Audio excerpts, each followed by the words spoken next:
14వ అధ్యాయం 20వ వచనం. వారందరూ తిని తృప్తి పొందిన తరువాత మిగిలిన ముక్కలు 12 గంపల నిండా ఎత్తిరి. హల్లెలూయా. 12 గంపలు ఎందుకు ఎత్తాలి? ఎప్పుడైనా ఆలోచించారా? అసలు 12 ఎందుకు? అనుకోని 10 ఎత్తచ్చు కదా. 12 గంపలే ఎత్తడానికి కారణం ఏంటి అని అంటే, యేసు ప్రభు తనకి పరిచర్య చేస్తున్న వాళ్ళని ఇంకా డబల్ ఆశీర్వదిస్తాడు. తిన్న వాళ్ళు తృప్తిగా తిన్నారా లేదా? వచ్చిన వాళ్ళందరికీ తృప్తిగా పెట్టాడు.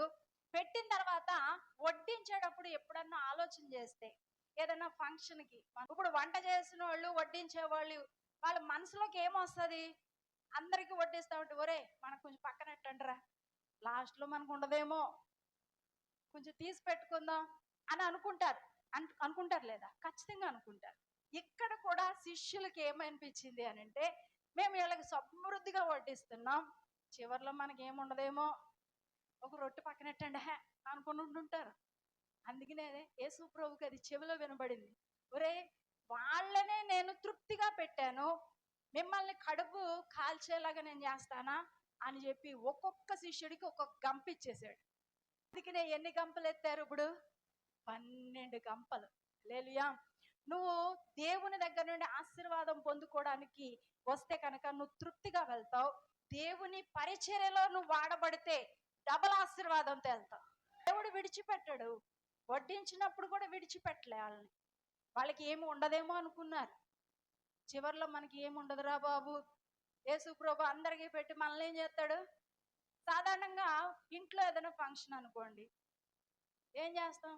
బయట వాళ్ళకి ముందు ఎట్టండి, బయట వాళ్ళకి ముందు ఎట్టండి, ఇదే గోల. ఎక్కడికి వెళ్ళినా అదే పాట. బయట వాళ్ళు తిన్నామండి, బయట వాళ్ళు తినండి, మురి ముందు ఆగండి అంటామా లేదా? ఖచ్చితంగా అంటాం.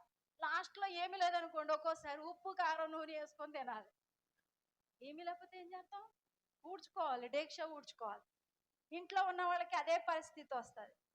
అందుకనే ఈ శిష్యులకి ఒక బాధ, యేసు ప్రభు ధారాళంగా పెట్టే మనసు, అందరికి ధారాళంగా తృప్తిగా పెట్టించేస్తున్నాడు. చివరిలో మనకి ఏముండదు, మళ్ళీ మనం ఏం చేయాలి? ఖాళీ కడుపుతూ ఇంటికి వెళ్ళాలి అని మనసులో నొచ్చుకుంటున్నారేమో, బాధపడుతున్నారేమో. మేము పరిచర్య చేస్తున్నాం, దేవుడు మమ్మల్ని పోషిస్తాడా పోషించడా? నేను డాడీకి అలా అయిన తర్వాత నా పరిస్థితి ఏమైపోయిందంటే, దేవుడు నన్ను పోషిస్తాడా పోషించడా? 2 పిల్లలు ఉన్నారు, నేను పోషింపబడాలి, వాళ్ళని పోషించాలి. నేను బయటికి వెళ్ళి పని చేయగలనా? చేయలేను. ఏదైనా షాప్లో జాయిన్ అవుదామా? చేయలేను. అలా అని ఏదైనా టీచర్కి వెళ్దామా? అది చేయలేను. ఏ పని రాదు, ఈ ఒక్క పనే వచ్చు. అది కూడా రాదు, ఈ ఒక్క పని కూడా రాదు. ఎలా నేను పోషించబడాలి?